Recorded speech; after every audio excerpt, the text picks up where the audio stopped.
माता पार्वती के अद्भुत महल की अनोखी कथा। एक बार माता पार्वती भगवान भोलेनाथ के साथ कैलाश पर्वत पर बैठी थी। तभी उनके मन में विचार आया कि सारे देवता सुंदर महलों में रहते हैं, जबकि मेरे पति तो देवों के देव महादेव हैं।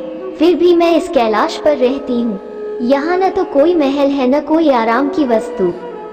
ऐसा सोचकर माता पार्वती ने भोलेनाथ से कहा, स्वामी, सारे देवता महलों में रहते हैं, आप क्यों इस कैलाश पर वास करते हैं?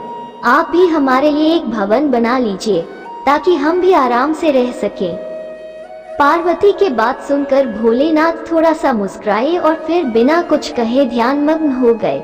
माता पार्वती को भोलेनाथ का ये व्यवहार कुछ ठीक नहीं लगा, किंतु वो बिना कुछ कहे वहां से चली गई। जब महादेव अपने ध्यान से निकले तो माता ने फिर से भोलेनाथ से कहा, हे प्रभु, मेरा भी मन है कि मैं अन्य देवताओं की भांति महल में रहूं, आप भी मेरे लिए एक भवन बनवा दीजिए। तब महादेव ने उनसे कहा, देवी, महल में रहना हम लोगों के लिए उचित नहीं है। किंतु माता पार्वती ने महादेव से हठपूर्वक कहा, प्रभु, आपको नहीं लगता है कि आपको भी महल में रहना चाहिए? आपका महल तो स्वर्ग में बने हुए इंद्र के महल से भी उत्तम और भव्य होना चाहिए। अब तो हमें महल बना लेना ही चाहिए। महादेव ने माता पार्वती को बहुत समझाया। वे बोले, देवी, हम तो ठहरे योगी खुले में रहने वाले हैं, हमें भवन का वातावरण रास नहीं आएगा। हमें तो महल में भी चैन ही नहीं मिलेगा, क्योंकि महल में रहने के बड़े नियम और बंधन होते हैं। किंतु माता ने तो मन में विचार कर लिया था कि अब महलों के बने बिना वो नहीं मानेगी। वो बोली, हे महादेव, जब सारे देव महलों में रहते हैं तो फिर महादेव क्यों बर्फ की चट्टानों पर रहें? पार्वती के इस हठ के आगे देवों के देव महादेव को भी झुकना पड़ा। तब उन्होंने इस कार्य के लिए स्वर्ग से विश्वकर्मा जी को बुलवाया और उन्हें ऐसा महल बनाने को कहा जो तीनों लोकों में किसी का ना हो। उधर विश्वकर्मा जी महादेव के आदेशानुसार भवन बनाने के लिए उपयुक्त स्थान की खोज में लग गए। स्थान की खोज करते हुए उन्हें एक ऐसा स्थान दिखा जो चारों ओर से पानी से घिरा हुआ था और बीच में 3 सुंदर पहाड़ थे। वो पहाड़ों पर तरह तरह के फूल और वनस्पति से ढके हुए थे। उस स्थान को देखकर विश्वकर्मा जी ने उसके बारे में माता पार्वती को बताया।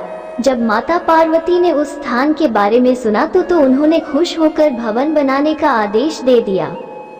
विश्वकर्मा जी ने भवन बनाने की शुरुआत की और अपनी विशिष्ट कला का परिचय देते हुए भवन के साथ साथ वहां एक सुंदर नगर का निर्माण भी कर दिया। वो नगर देखने में अति सुंदर था।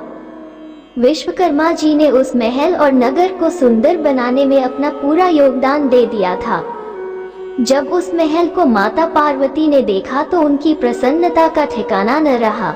उन्होंने विश्वकर्मा को धन्यवाद देते हुए उनकी बहुत प्रशंसा की। विश्वकर्मा माता पार्वती और भोलेनाथ को प्रणाम करके अपने लोक को चले गए।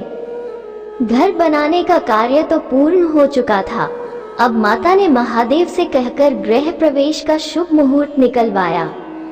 गृह प्रवेश के समय ऋषि विश्रवा आचार्यत्व दिया गया था। सभी देवता भी उस समारोह में आए हुए थे। जिसने भी उस महल को देखा वही आश्चर्यचकित होकर उसकी प्रशंसा कर रहा था। वास्तव में वो भवन बना ही अद्भुत था। गृह प्रवेश विधि के पूर्ण होने के बाद महादेव ने आचार्य से दक्षिणा मांगने को कहा तो विश्रवा ने मना कर दिया। वे बोले, प्रभु, क्या कोई भक्त अपने भगवान से कुछ मांगता है? ऐसा करके तो मैं पाप का भागी बन जाऊंगा। मुझे कोई दक्षिणा नहीं चाहिए। ये कहकर ऋषि विश्रवा जाने लगे। तो महादेव ने कहा, ऋषिव, आपको दक्षिणा तो लेनी पड़ेगी। जब तक आचार्य को दक्षिणा न दी जाए तब तक कोई शुभ कार्य पूरा नहीं होता है। महादेव की माया, ऋषि विश्रवा का मन उस नए बने हुए नगर पर आ गया। बार बार आग्रह करने पर उन्होंने दक्षिणा के स्वरूप उन्होंने उस भवन सहित नगर को ही मांग लिया। ब्राह्मण को दक्षिणा के रूप में उसकी मुंह मांगी वस्तु दी जाती है, इसीलिए महादेव ने उस लंका को ऋषि विश्रवा को दान कर दिया। महादेव के द्वारा अपने भवन को दान कर देने से माता पार्वती को क्रोध से भर उठी। उन्हें ऋषि की इस धृष्टता पर बड़ा क्रोध आ गया। उसी क्रोध में उन्होंने ऋषि विश्रवा को श्राप दे दिया। वो बोली, तुम तो आचार्य कहलाने के लायक भी नहीं हो। महादेव की सरलता का लाभ उठाकर तुमने बड़ी कुटिलता से मेरी प्रिय महल को हर लिया है। इसके लिए मैं तुम्हें श्राप देती हूँ कि महादेव का ही भक्त एक दिन उस महल को जलाकर राख कर देगा। उसके साथ ही तुम्हारे कुल का विनाश आरंभ हो जाएगा।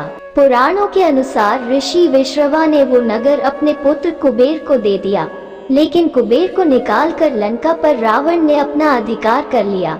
त्रेतायुग में शिव के अवतार हनुमान जी ने उस लंका को जला दिया और उसके बाद विश्रवा के समूल कुल का विनाश श्री राम के द्वारा किया गया। उस कुल में एकमात्र विभीषण ही श्री राम की शरण में होने के बच पाए।